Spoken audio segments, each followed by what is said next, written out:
if we're in a situation where there's conflict or crises, our body our body operates basically in this reptilian part of our brain. So we're not processing, we're not having those cognitive conscious thoughts that we're trained to have, right? We can read as many books on leadership as we want, but if you're not training the subconscious brain, you're not going to operate this in the way that you want to in those crisis situations.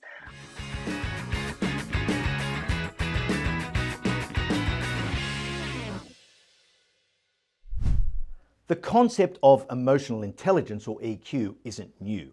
It was the subject of academic research way back in the 1960s, but it took another 30 years before we gained widespread awareness of it through Daniel Goleman's classic book, Emotional Intelligence. Now, while academics may still argue over whether or not EQ is a true predictor of success, when you put it next to IQ and the big five personality traits, there's little doubt in my mind that EQ is one of the foundational elements of great leadership. Now, the four basic domains of EQ are self-awareness, self-management, social awareness, and relationship management. Now, we've got fairly robust tests these days for measuring someone's EQ along these four dimensions, and I would never hire an executive without putting them through those tests. It's not the be-all and end-all, but it's another data point to calibrate the observations you've made in other parts of the recruitment and selection cycle. So as a true believer in the value of EQ, I was interested to come across an article a few weeks ago by Farrar Harris, The Four Most Common Barriers to Building Emotional Intelligence. Now, instead of doing what I'd normally do, which is just to give you a 20-minute diatribe from my own perspective, today I've enlisted the aid of Dr Rebecca Heiss. Rebecca is an expert in all things human behaviour and leadership. Her book, Instinct, is all about how to rewire our brains to remove some of the barriers to success. And since we run in the same professional speaking circles, I asked Rebecca to help me test my own beliefs about EQ and give us a more empirical basis to look at this critical subject. So, let's get into it. So Rebecca Heiss, welcome to the No Bullshit Leadership Podcast. It's great to have you with us today. Oh, thanks so much for having me on. I'm excited to be here. Yeah, no worries. And look, occasionally I just need an expert. And this is one of those areas when we start talking about EQ, in my view, I've got a pretty good handle on this stuff, but there's nothing like hearing it from the horse's mouth, and you've dedicated your life to this. So really looking forward to getting your perspective on it from a more expert place than I come from. Man, well, I'll tell you, Marty, that makes you a little bit nervous because my whole theme is no expertise, right? Like start with beginner's mindset. So we'll see how it goes. Sure, and you know, the people in our community can actually appreciate that and respect it, because everything we do is going back to basics and doing the basics super well. That's it. Now, EQ is so interesting to me because we talk about it now like it's always been part of the leadership domain. I'm just, I don't know, a year or two older than you. And when I started my career in the mid-1980s, the term EQ was virtually unheard of. Yeah. So is the evolution of EQ a natural extension of our learnings about human behaviour and relationships over the last 100 years plus, or is there something else going on? Yeah, I mean, I think there's two things there. Really, it was really 1995, and it was Daniel Goleman's book by the same name, right? Emotional Intelligence, that really started getting really popularized, and the reason for that is because his contention was that EQ matters more than IQ, and I think there's some gold there because people kind of leaned into that, like, oh, I don't have to be super intelligent. I don't have to be, because we thought about IQ as being a very fixed trait.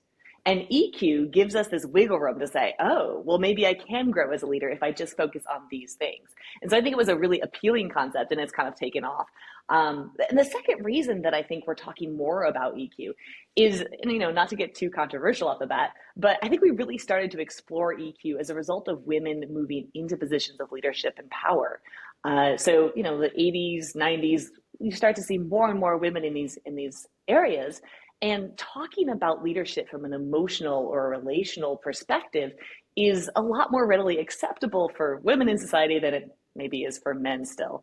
So I think the timing of the EQ movement kind of worked. Yeah, you just had to take us there on the very first question. I did. I mean, that's why you have me on, Marty. That's exactly I know, and I never would have thought of that, but it's an absolutely valid point. Talking about the Daniel Goleman work, though, and the fact that IQ is seen as being fixed in nature, I do talk about this thing called apparent IQ, as I've dubbed it, which is you can appear a lot smarter than you actually are if you are a voracious learner who consumes content, gets good people around them, and doing a whole bunch of other things. So IQ probably isn't even as fixed as we thought it was, 100 years ago when You know Wechsler and what? these guys were studying it. Yeah, and you're spot on, and that's actually old science. IQ was thought to be fixed. It's not. We've talked about growth mindset, and there's all kinds of new science suggesting that genetics don't really predetermine as much as we thought when it comes to IQ or EQ or any of these measures of intelligence. Yeah, well, that's, I mean, so true. But when we look at the human condition generally and our evolutionary state, I talk about the fact that leadership requires us to do things that go against our fundamental nature. And I know you talk a lot about our brains being designed for a completely different set of operating conditions, so to speak. They haven't evolved as rapidly as the environment in which we're supposed to operate now. So can you just give us a quick overview of that principle? Yeah, absolutely. I mean, basically, we are living in a modern environment with Stone Age brains. So if you think about all of the environmental pressures that we had in ancestral times, lions, tigers, and bears, oh my, weather, storm, having to find enough food, finding mates, that's what our brain evolved to do, to help us survive and reproduce. Now, survival and reproduction today, probably not our highest priorities, but that's still what our brain is operating under. And so sugar is probably the easiest way to explain this. Our ancestors couldn't get enough fats and sugars to survive. So we've evolved these mechanisms to say, oh, fats and sugars, they taste so delicious. It's what we crave. And yet you put that kind of brain into a modern environment where you've got 5,000 calories for $5 in under 5 minutes, and we've got a bit of a problem, right? Now, all of these things that were healthy for us are holding us back. And it's the same thing for anything that you're talking about in leadership. We're going against the grain, against what our brain says. This seems right. This is, this Big Mac is absolutely what I need right now. It's healthy. It's going to help me. No, it's not. Right? It's going to lead to negative outcomes. Absolutely. So many of those around, aren't there? Yeah. So when we talk about this reptile brain, let me get technical, the amygdala. Nice. For me, that's as far as my technical knowledge of this stuff goes, Rebecca, don't worry. How does this inhibit our behaviour in leadership situations like having conflict conversations or dealing with a crisis? Yeah, well, really our brains care about two things, and survival and reproduction, right? It's just, that's it. It's sex or survival. And really, it's only survival. So it always prioritizes survival. So if we're in a situation where there's conflict or crises, our body operates basically in this reptilian part of our brain. So we're not processing, we're not having those cognitive conscious thoughts that we're trained to have, right? We can read as many books on leadership as we want, but if you're not training this subconscious brain, you're not going to operate this in the way that you want to in those crisis situations. One of my favorite stress researchers, Robert Sapolsky, always says that, stress is designed, our stress response is designed for those 3 minutes of screaming terror on the savannah. And after 3 minutes, that's it, right? It should be over. Either you're dead or the stressor's over. But that's not what happens in leadership, right? We're constantly facing crisis and conflict situations.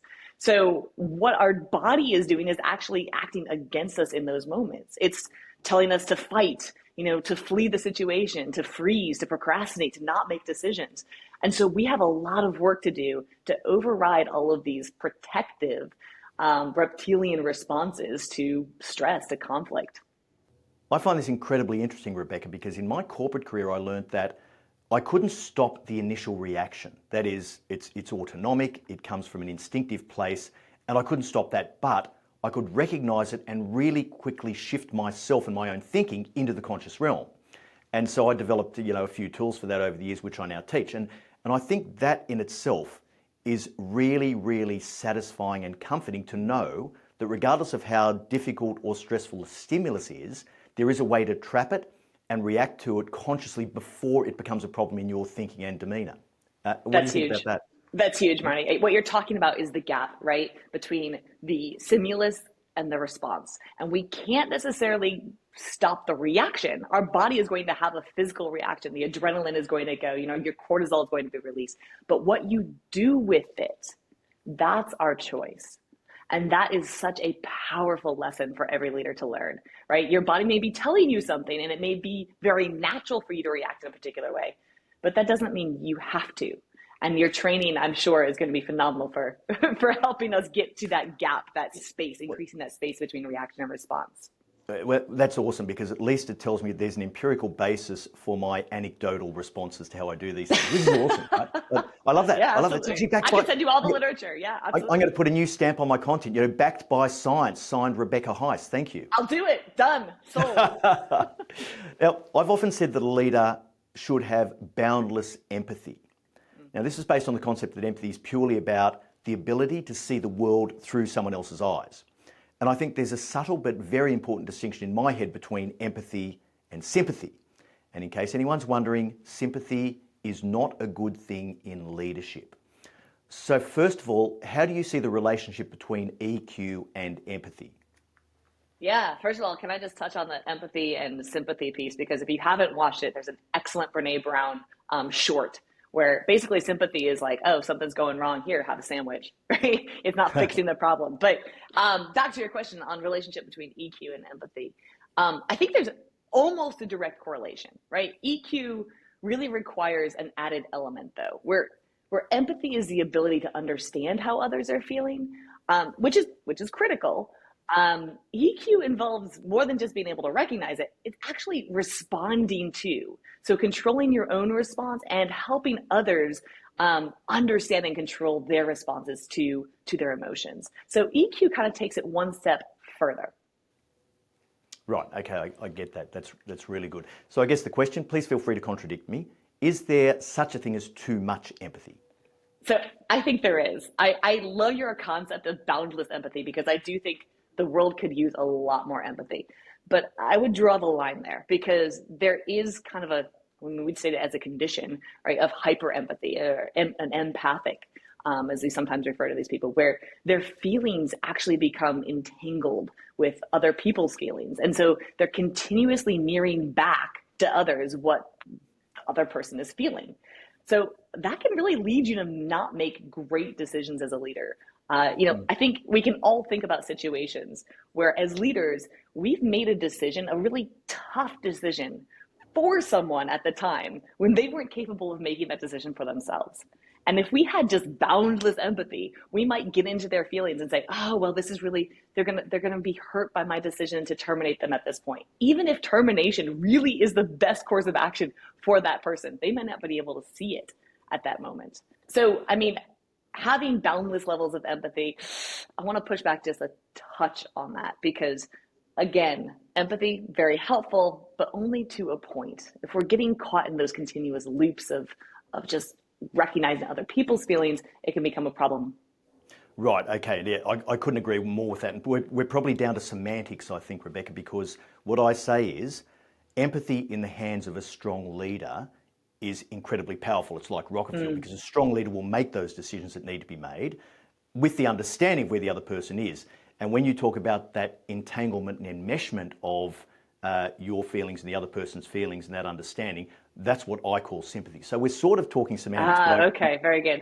But I completely agree with the point that there's got to be a line, and a strong leader will use empathy the right way. A weak leader will let that morph into sympathy and make all those bad decisions for the wrong reasons. So I think we're on the same page, funnily enough, which is good. I think so too. I think maybe it's like a time distinction. A sympathy, like you're doing the thing in the moment that you think is right, even if it's not right long term. And empathy requires that like second level of going, no, pause. This may be the hard decision to make right now, but it's the right one.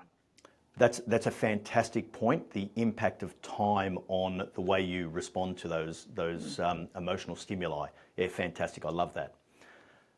Now, Rebecca, in the introduction, I mentioned Farah Harris's article where she talks about the limiting behaviours that block our ability to develop EQ, and she cites 4 of them: anger, anxiety, apathy, and pride. So first of all, do you agree with these inhibitors to growth? And if not, what would you add or change on that list? Yeah, actually, very interestingly, they map really well to the stress responses that we naturally have as humans. So anger, right? That's the fight response. Anxiety, that would be the flight response, like you're running away from the situation. Apathy, that's your freeze response where you just kind of don't do anything. It's procrastination. And then pride is an interesting one because pride actually might be a result of sexual selection. So full stop, anger, anxiety, apathy. Those are escape, flee, fight, freeze, get away from the predator. Those are survival mechanisms. And then pride, I would add jealousy and pride to that because I think those are sort of the sexual selection, if you will. What that means is that how do we show ourselves? How do we show ourselves as valuable to potential mates? And this can get really tricky because in our brains are going, ooh, that person is, higher up on the hierarchical ladder. That person is doing better than me. So jealousy might actually stop us from getting curious and figuring out, why are they doing well? What are they doing right? Pride, on the other hand, can say, well, I already know all the things. So why would I even bother learning more about myself, learning more about others? And I think both of those things could stand in our way. But I do think it's really interesting that they map so nicely onto sort of the Darwinian selection forces. Yeah, absolutely. Well, Farah Harris is a psychotherapist, so you'd expect that she's got a pretty good handle on this stuff, right? Yeah, not too bad. And when you talk about pride, as you go up a leadership hierarchy, what I've noticed in the past is people have got more to lose and they've got more to protect.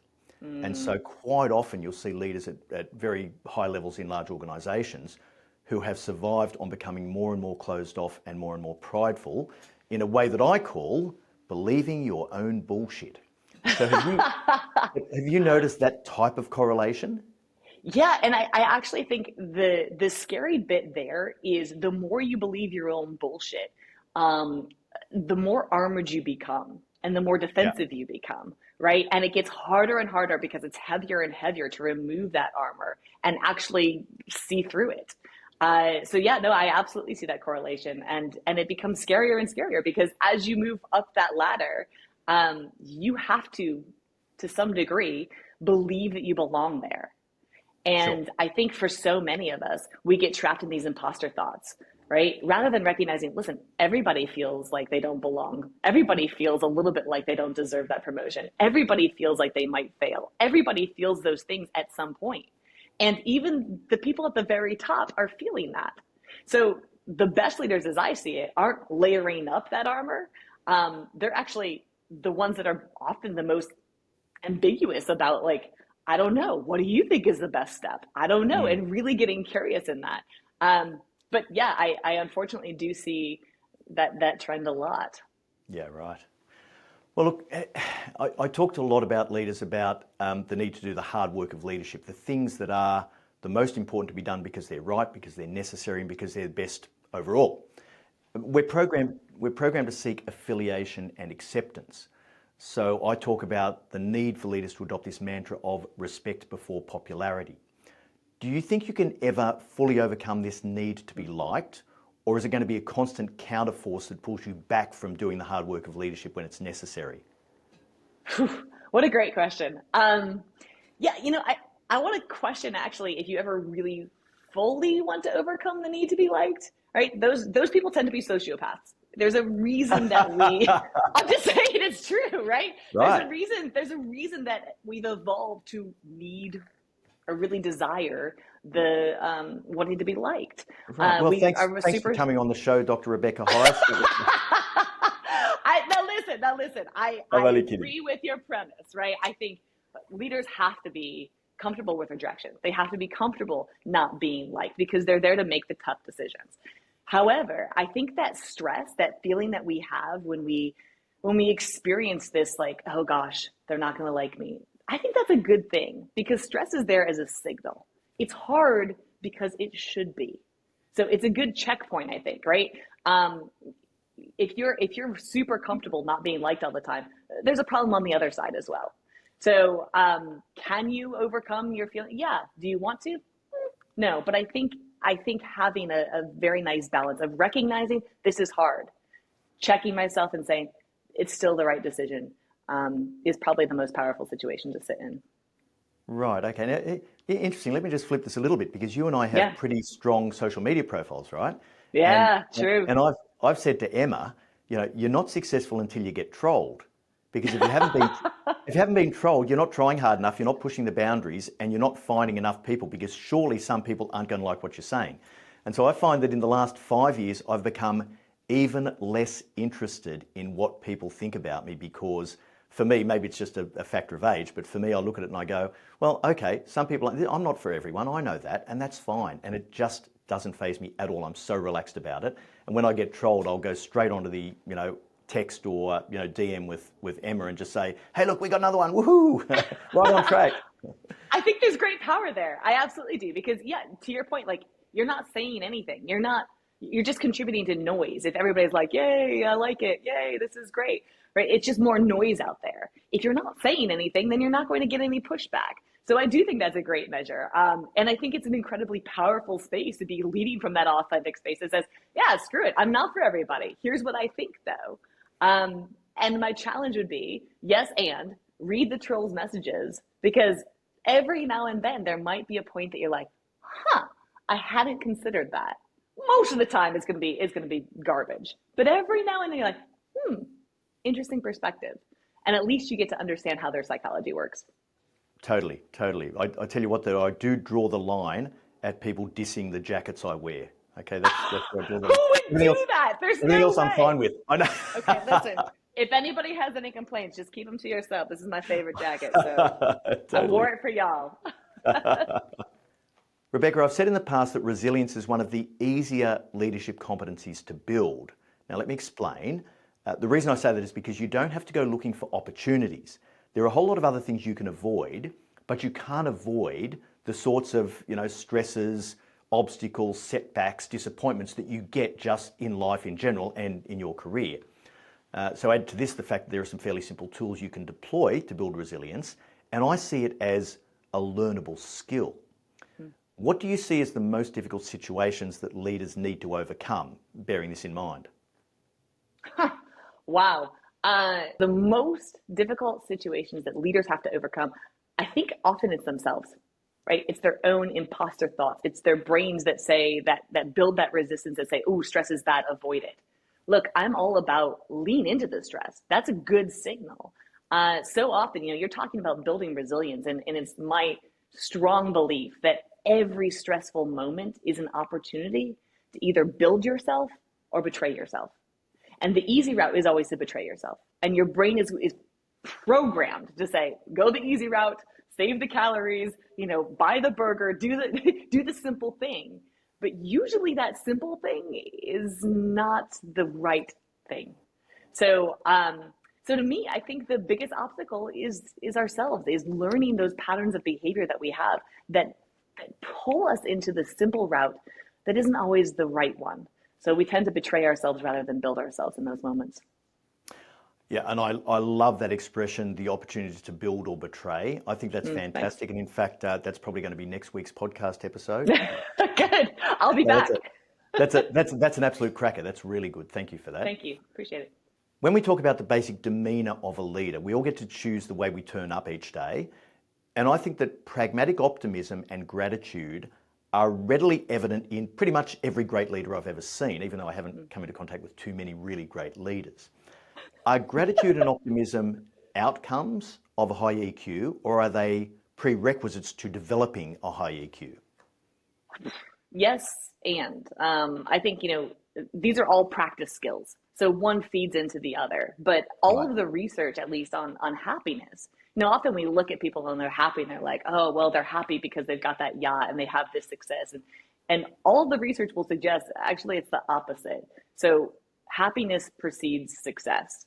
And I would say often then that would make sense that gratitude precedes this EQ. I do think they both feed into one another.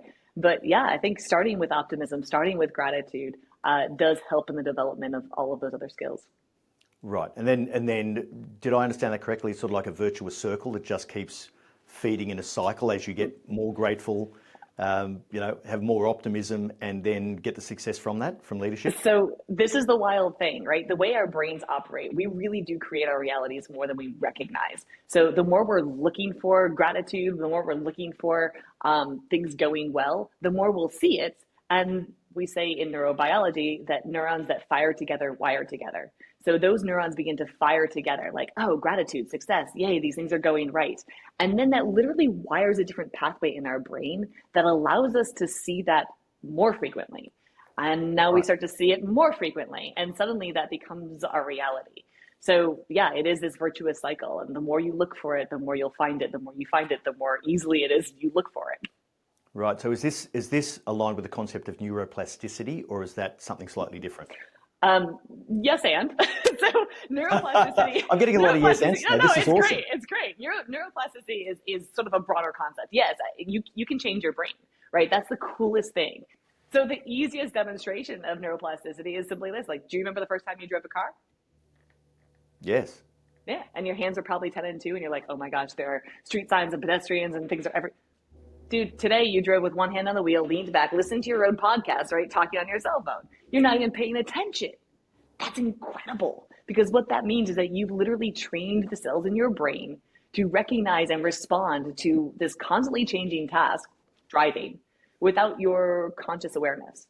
So that's in part neuroplasticity. You're rewiring your brain to perform tasks without your conscious input. That's amazing. It is amazing. And I drive in Boston, so I think some people have taken that Oh, concept way too far, yeah, the concept of not paying attention. It's, right. but it's all good. Yeah. So Now, the good news there, right, is that your brain is super plastic. You can change. Your brain's different right now than it was 30 seconds before you heard me say that sentence. So all of these things that we're talking about today, like, you can change, you can grow. That's on you. That's incredibly empowering, I think. oh, it totally is. And that, I guess, supports this concept that we talk about, being a constant learner and always being curious to ask the right Absolutely. questions. And you're never too old to do that. Every day I'm still going, what does that mean? and Exactly. always finding things that I haven't come across before and I still find super interesting. So that's a good sign, right? Absolutely. Now, I know you do a lot of big keynote speeches here in the US, and you'll really appreciate this story. In the Q&A after a recent keynote that I gave, I was asked by someone in the audience, what's the one thing that you would recommend to overcome conflict aversion? Now, as much as I was tempted to say, mate, I just spent 45 minutes explaining it to you in an entertaining but professionally structured way. But I didn't say that. Instead, I said, just do everything you can to focus on the other person rather than yourself. Now, if you say it fast enough, it sounds easy, but I think it's only fair to ask you the same thing. So, Rebecca, what's the one thing that you'd suggest to people who are trying to improve their EQ? So Marty, I'm gonna give your line back to you slightly flipped. Just do everything you can to focus on yourself rather than the other person. Oh, here we go. Because if you're improving EQ, I think you have to start with yourself. I think you have to start Nice. to recognize those reactions and responses that you're having before you can see them in anyone else, because it's our natural tendency to point and place blame and say, oh, well, that person's not doing it right, and then I'm responding to that person. But really, as leaders, we're plucking the strings of other people by just showing up as we are. So I think, Mm. look at yourself first, recognize how you're showing up, understand what your triggers are, so that you can begin to understand other people's behaviors better. Yeah, fantastic. Love it. And of course, I'm a huge believer in self-reflection, introspection, and awareness, which I think you can't lead or have a decent EQ without. My concept of the conflict situation is if you get too tied up in your own head, you're only worried about your own fear, your own anxiety, your own apprehension, instead of thinking about what it means to the other person. So, do I avoid something because I think it's going to be hard for me, and so I can avoid it and rationalize as to why I'm doing that? Or do I look at the other person and say, this person actually needs me to give them this feedback right now, and so regardless of my own feelings, I'm going to do it. So I guess Yeah, that's where I come from when I talk about that conflict ability to walk in comfortably. I love it. Now, I have a close colleague, clinical psychologist, who believes that leaders are born, not made. You straddle the worlds of both psychology and leadership, so I've got to ask you, are leaders born or made, or is it a combination of both? All right. So I'm a biologist, right? We always talk about, is it the genes or is it the environment? What makes you you? And the answer is always, yeah, both. It's genetics and it's environment. But more and more, the science has been leaning more and more heavily on environment. So leaders aren't born. Nobody is born exactly as they're going to turn out. We're made along the way. And especially with this really exciting field of epigenetics, where you're literally changing how genes are expressed during your lifetime. So turning on and turning off the gene expression of how you show up, your phenotype changes over your lifetime. Like that's super, I'm getting nerdy, sorry. That's really exciting. But like, it means you can evolve yourself. Yeah. So I'm a big believer that yeah, there are some innate characteristics that people are born with that may predispose them to being leaders. But I absolutely believe that if you give me anyone, we can create a leader from them. I love that. And you've just come straight onto my beliefs. So at that point, we're going to cut it off because we just completely aligned at this particular point. But I must say, that's Rebecca, no fun. That's no fun. No, I must say that in the last 30 minutes, my brain has changed its shape because of what you've said, and I really appreciate that. So thank you. I'm honored. Thank you. So Rebecca, I really appreciate you joining me on the No Bullshit Leadership podcast and adding your expert voice to this critical subject. Where can our leaders go to find out more about you? The easiest place is always my website. So that is just RebeccaHeiss.com. No worries. And we'll leave a link in the show notes. So thank you so much for that. And I'll look forward to having you in the next conversation where I need to dig deep on the way we behave. Awesome. Thanks so much, Marty. This has been fun.